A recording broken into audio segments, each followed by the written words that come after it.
ایران یک چهره نداره، چهره‌های خیلی متفاوتی داره.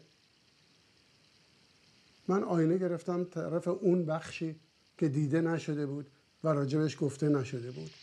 ببین اون پشت کیه؟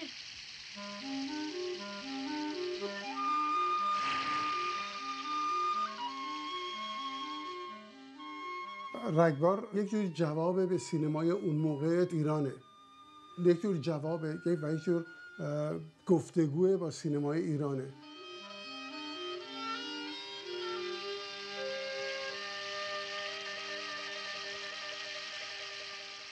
زمانی که من میخواستم فیلمساز باشم، سینمای ایران سینمای من نبود. یعنی سینمای ایران داشت شناخته میشد به یک گروه عظیمی فیلم تجاری که خیلی موفق بودن. منظورم بین عامه، یعنی سینمای تجاری تا حدود زیادی مبتذلی بود که من نمیخواستم توش وارد شم و میدونستم توی اون جایی ندارم. اصلا برای فرهنگ و چیزای من اونجا فرصتی نیست. فرهنگ ایران همینطور به نظر من این فرهنگ ناشناخته است. تمام عیبای مملکت ما از اینه که ما نمیشناسیم، از ندانستن معنی زندگی است که میکنیم و فرهنگی است که زندگی کردیم و نقد نکردنش. در نتیجه در تئاتر ادامه دادم، تئاتر نوشتم، تئاتر کارگردانی کردم روی صحنه. عقب ریشه های اون بودم که چرا جامعه‌ای که توی زندگی میکنم اینطوریه. رگبار در سال 1971 ساخته شد، 7 سال پیش از انقلاب. فیلم های موفق تازه یکی دو سال قبل از این شروع شده بود. فیلم رهنما بود، سیاوش در تخت جمشید، و فیلم گلستان بود، خشت و آینه، که به نظر من اون قدری که لازم بود استقبال نشد. فیلم های بعدی که موج نو رو عملاً به وجود آورد، اگر فکر کنین که فیلم گاو، مهم اینه که روی داستان ساعدی و با کارگردانی مهرجویی بود، و فیلم قیصر که کیمیایی ساخت، و بعد آرامش در حضور دیگران، Tranquility in Presence of Others که تقوایی ساخت. با فیلم کار کردن من برگشتم به در واقع عشق اولم. ببینید من از مدرسه فرار میکردم میرفتم سینما، برای اینکه اونجا احساس امنیت میکردم در قبال محیط مدرسه. من هیچ جا یاد نگرفتم، نه مدرسه سینمایی رفتم، نه مدرسه تئاتر رفتم، نه راستش اینه که مدرسه رفتم در واقع خیلی، چون همیشه فرار میکردم، ولی همه رو خوندم، ولی فیلم خیلی دیدم. من تقریبا همه سینمای غرب رو میشناختم، از اکسپرسیونیست های آلمانی، کلاسیک های روسی، از نئورالیسم ایتالیایی یا امپرسیونیست های فرانسوی و غیره و غیره. ولی همونقدر هم میشناختم راجع به سینمای هند در بهترین شکل ساتیاجیت رای، و یا اینکه از ژاپن کوروساوا یا بقیه و کارهای مهم کوروساوا، یعنی به خصوص 7 سامورایی. من روی تئاتر ژاپن و روی تئاتر چین و روی تئاتر هند کتاب نوشتم، جزوه نوشتم، و در واقع روی سینمای غرب هم نقد نوشتم. بنابراین با همه اینا آشنا بودم، ولی اینا هیچ کدوم امتیازی نیست. وقتی رفتم پشت دوربین، اونجا باید تصمیم میگرفتم و اونجا یه جهان دیگه بود.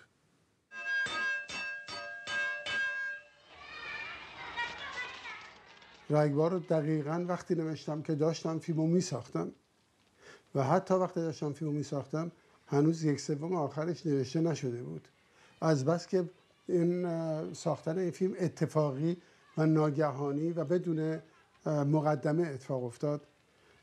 یعنی یه اتفاقاتی افتاد که ما این فیلم شروع کردیم به ساختن و فرصت این نشد که من تموم کنم حتی متنو. مدرسه یه مدرسه واقعیه که یکی از دوستان پدرش مدیر اونجا بود و 10 روز 12 روز به ما دادنش، توی فیلم گرفتیم خونه ها تا اونجا که ممکنه واقعی هن. حتی خونه آقای ناظم خونه واقعی فنیزاده است و همه چی کچلوارا و لباسا همه از خونه هامون آوردیم. در واقع میخواستیم یه فیلم خیلی کم خرج ارزون بسازیم. در نتیجه رگبار بر اساس امکاناتمون نوشته شد. پس زمینش امکاناتمون، این بچه ها که همسایه های من بودن توی جایی در حاشیه تهران که من زندگی میکردم.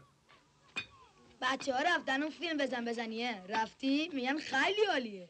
آقای حکمتی به یک مدرسه در جنوب شهر منتقل شده و ما باید این مدرسه رو و محیطش رو میساختیم.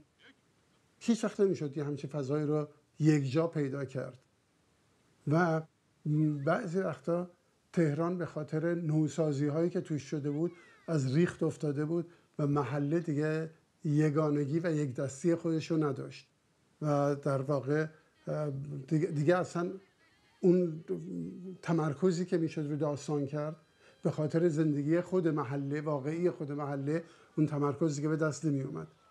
در نتیجه ما مجبور بودیم هر تیکه رو یه جا بگیریم. هیچ جا بیشتر از یک روز یا حتی 2 روز کار نکردیم.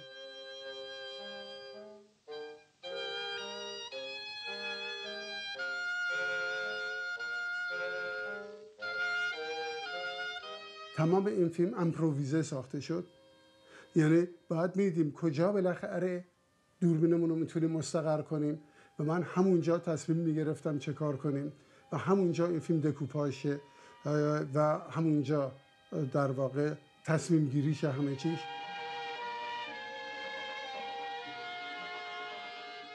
با ساختن رگبار من از نو داشتم تهرانی که توی زندگی میکنم و کشف میکردم و یک چهره جدیدی از تهران میدیدم که الان دیگه یک کمی داشت خودش رو نشون میداد.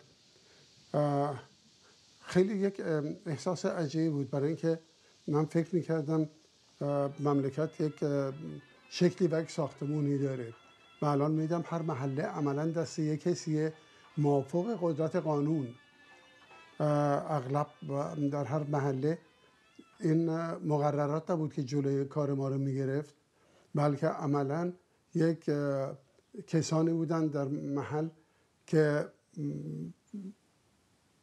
یه سوپریورایی، یه بزرگترایی و اغلب مذهبی که اونا متوقف میکردن. عجیبه، سینمای ایران پر از فیلم مبتذل بود ولی اینا هی منو متوقف میکردن که ببینن آیا فیلم ما با مذهب میخونه یا نمیخونه.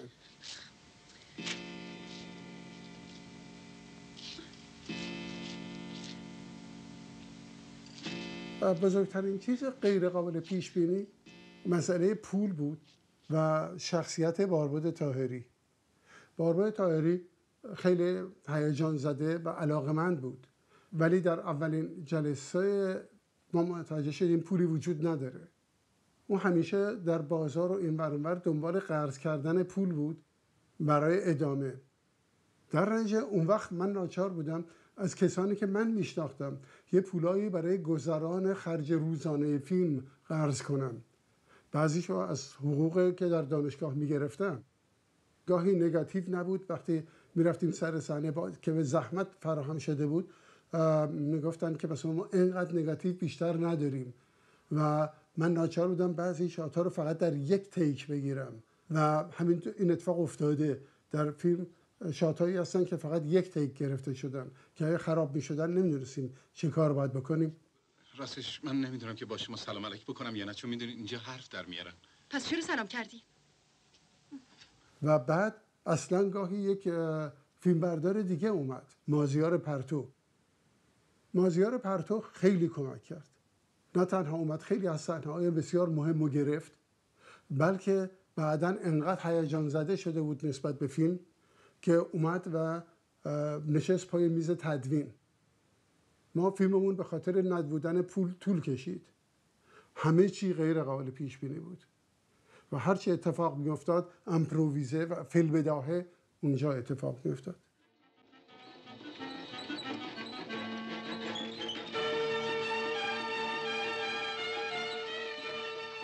آقای حکمتی نه تنها او بلکه همه محله و همه دانشجویان در سکانس اول تعریف میشن.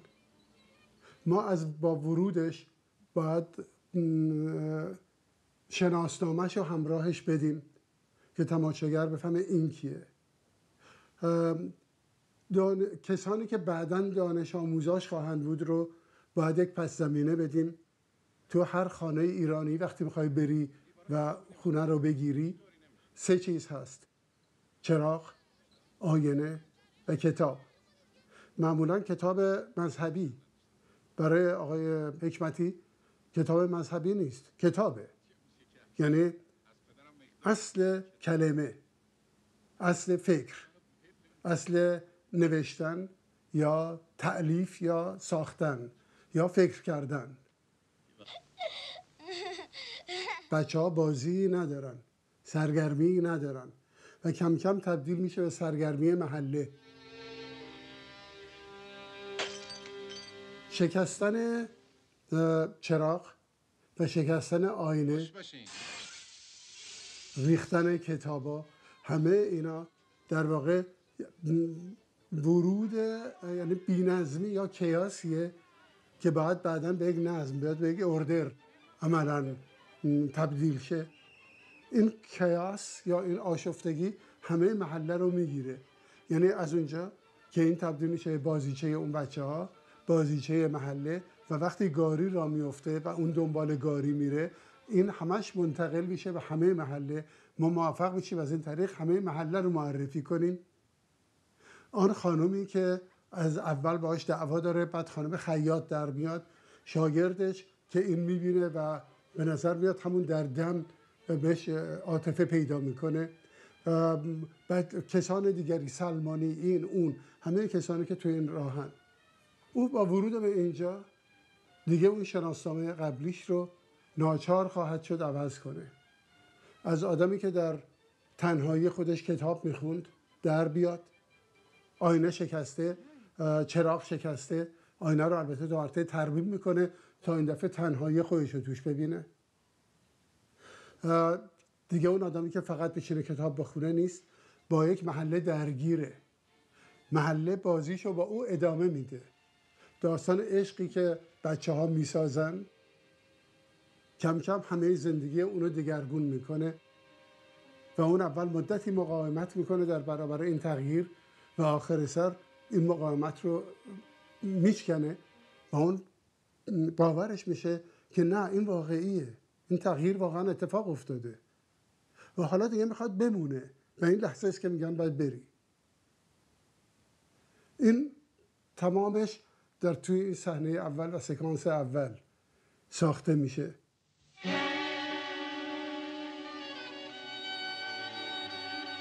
پرویز فنی‌زاده که حکمتی رو بازی میکنه، قبل از اینکه بازیگر شه کارگر چاپخونه بود و عصرها غروبا بعد از کار با چند نفر دیگه میرفتن یک کلاس بازیگری و سعی میکردن یاد بگیرن.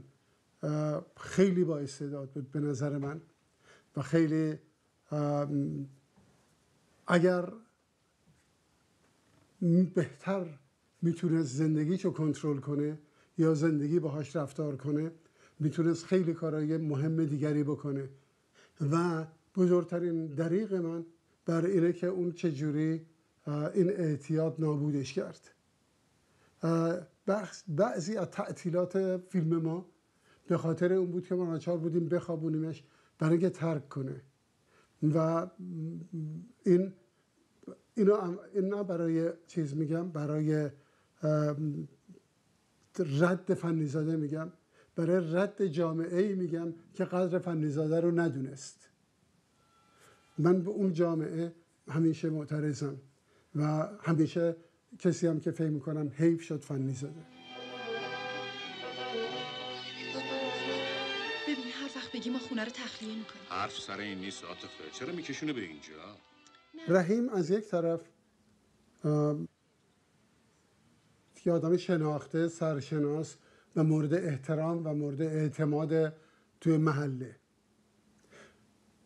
از یک طرف دیگه عکس العمل به تمام یا جواب منه به تمام بدمنای فیلم های فارسی که تویش قصابا قاتل و اینان معمولا شغلا و اینا که با کارد و چاقو اینا کار میکنن، شغلا و ایناشون معمولا یک جوری جز بدمنای توی سینمان.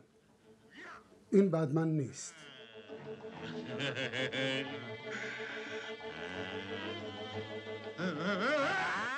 یک انسان عاشق به همون اندازه عاشقه که آقای حکمتی هست.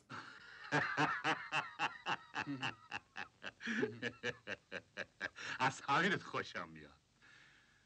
من سعی کردم نیست، این در ذات من نیست، این خیر مطلق، این خوبی مطلق و بدی مطلق، این مثبت کامل و منفی کامل توی ذات من نیست، توی نوشته های تئاتریم هم نیست.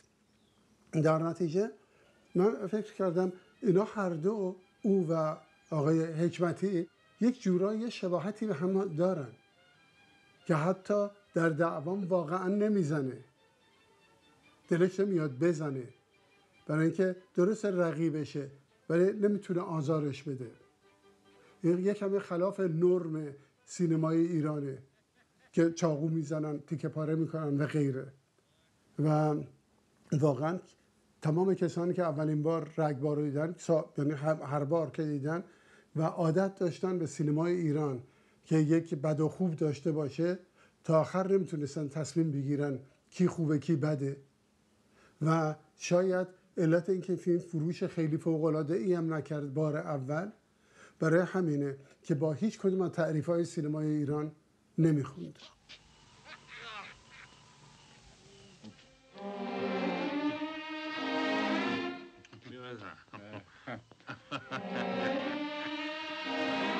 خرابتون نمیری.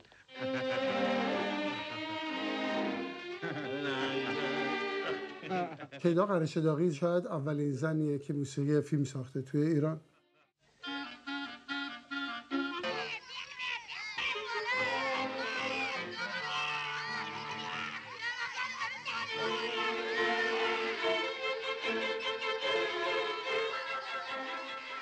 من باهاش فقط چیزی که راهنمایی کردم اینه که، و البته خودش از فیلم گرفت، نه که من راهنمایی کردم، که این فیلم در یک جاهایی یک کمی شبیه بازی میش و گربه است. یک بازی میش و گربه در سن بالا بین رحیم و آقای حکمتیه و یک بازی میش و گربه بین خودشون بچه ها در دعواهای اخلاقی با همه و بین اونا و آقای حکمتی. من فقط تقریبا بیش از این که این میتونه یک تم کارتون توش باشه و یک موسیقی کارتون توش باشه در بعضی جاها، ضمن اینکه بالانس شه با عواطف توی فیلم.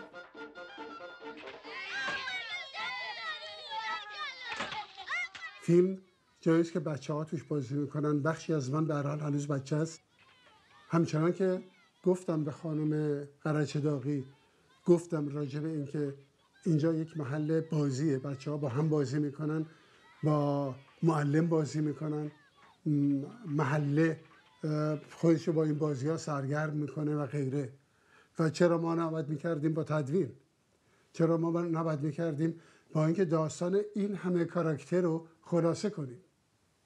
این همه کاراکتر و داستانشون باید یک جوری خلاصه هم میشد.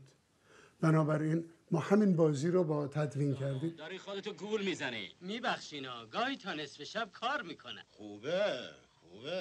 از لحاظ روانشناسی خیلی ها حاضرن زن تو بشن. تو خانواده منو دیدی؟ از نظر جامعه شناسی پس همین امشب بیا. باید بیای. من فکر میکنم طنز یا کمیک یه بخشی از خود منم هست و نه فقط از خود من، بلکه یه بخشی از کاراکتر فرهنگ ایرانیه. معمولاً با طنز میشه تعادل برقرار کرد بین اون چیزهای خسته کننده یا رنجاور یا محدود زندگی با اون چیزی که روح میطلبه.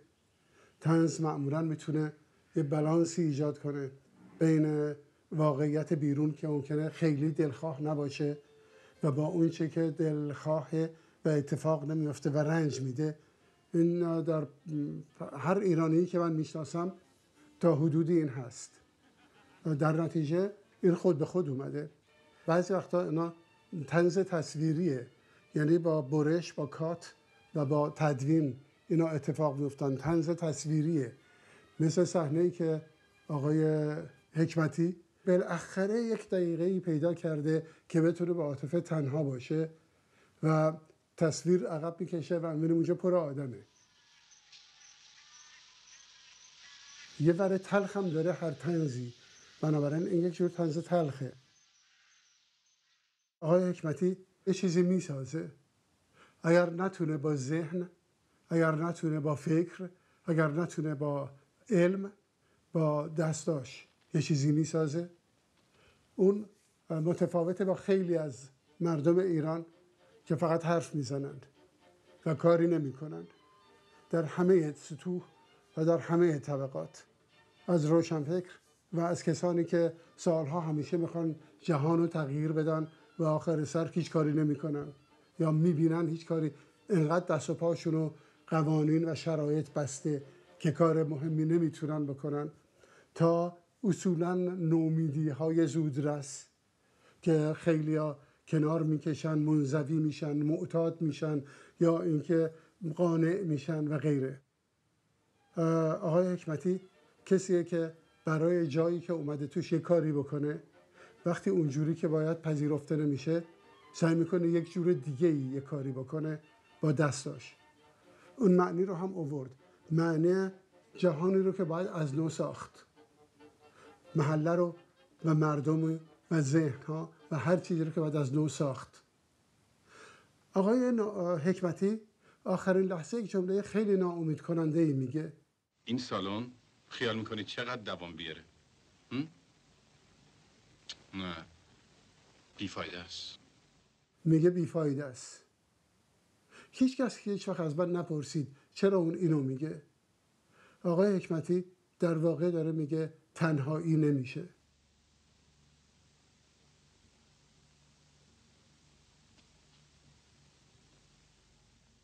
وقتی رگبار اولین بار روی صحنه اومد، روی پرده اومد به عمومی، توی جشنواره، اولین جشنواره بین المللی فیلم تهران بود. خیلی ها فیلمو دوست داشتن، مردم عامه درست نمیتونستن هنوز تصمیم بگیرن. بعضی منتقدین باهاش کنار اومدن، سعی کردن، فقط فهمیدن همه این چیزیه غیر از آن فیلم های قبلی. هیچ وقت در هیچ فیلمی تا اون زمان این تعداد زن با شخصیت های مختلف دارای شغل و هویت و وجود نیامده بود. من با همچین قصدی نرفتم، ولی این خود به خود از من آمد. خانم های کارمند، مثل خانمی که درس میده، معلم و بازیگرم هست، خانمی که زن مدیر مدرسه است و در عین حال خودش هم کارمنده، اینا قبلا توی سینمای ایران دیده نشده بود و هیچ وقت تهران اینجوری دیده نشده بود. تهران همیشه توی کافه ها، کاباره ها یا توی خونه ها دیده شده بود، نه انقدر باز. و در واقع این یک جور مستند بود راجع به تهران از یک طرف، و از یک طرف یه نگاه از نو بود و یک مقابله بود با سینمای ما قبلش.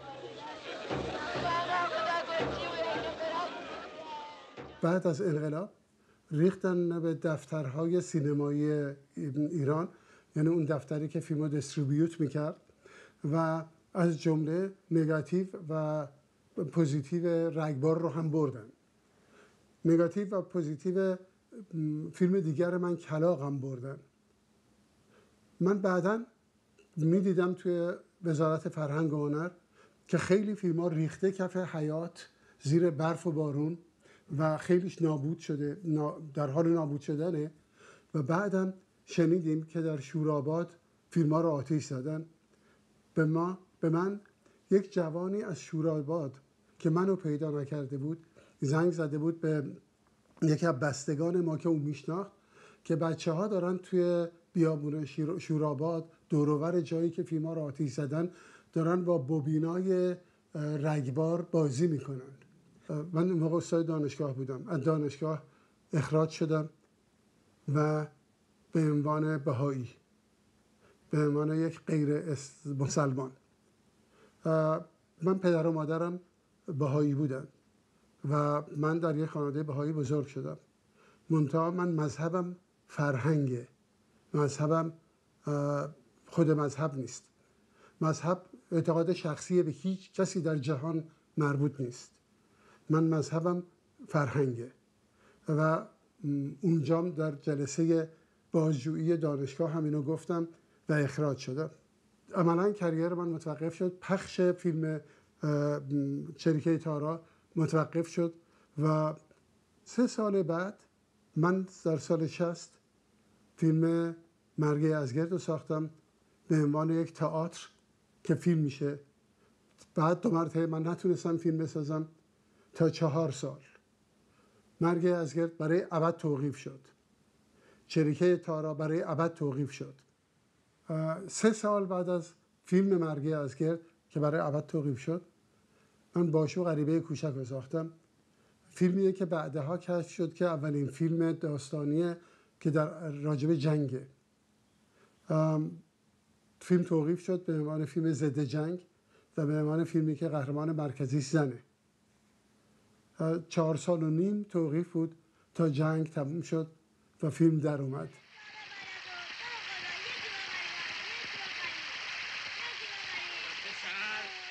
رگبار در فارسی یک باران خیلی تند و زودگذره. بارون خیلی تندیه که خیلی تند میاد، میباره و ناپدید میشه. یک دوران کوتاه پر از انرژی و بعد یکم میره. اومدن و رفتن آقای حکمتی مثل یک رگباره. اون برای لحظه ای میاد، اینجا همه چی به هم میریزه و میره. اینجا یک ایده وارد میکنه، این ایده رو در واقع میباره با فکرش و با عملش و ناچار از رفتنه. تمام اومدن و رفتن آقای حکمتی یک دوره کوتاهه و حکمتی که آخر سر میره دیگه همون حکمتی نیست که اول اومد و محله هم دیگه اون محله نیست که اون اومد. غریبگی حکمتی شاید توی تا حدود زیادی عکس العمل یا بازتاب غریبگی است که من در تمام زندگیم از یه وقتی بعد احساس کردم. خداحافظ آقای حکمتی. به محض اینکه روشنفکری در یک جامعه‌ای که جور دیگه‌ای براش تعریف شده همه چیز غریبه‌ای، به محض اینکه مثلا هنرمندی بلافاصله با کسایی که میخوان جلوتو بگیرن برای پیشرفت غریبه‌ای. وقتی اینجا یک بار فیلم دیده شد توی جمعی، یه آقای به من گفتش که رگبار در مورد شخص خود توه. این از ذهن من نرفت. من موقعی که رگبار رو میساختم هیچ وقت فکر میکردم ایران رو ترک کنم. فکر میکردم هیچ وقت مجبور شم از ایران برم. الان که به رگبار فکر میکنم دیگه اون جمله یادم نمیره.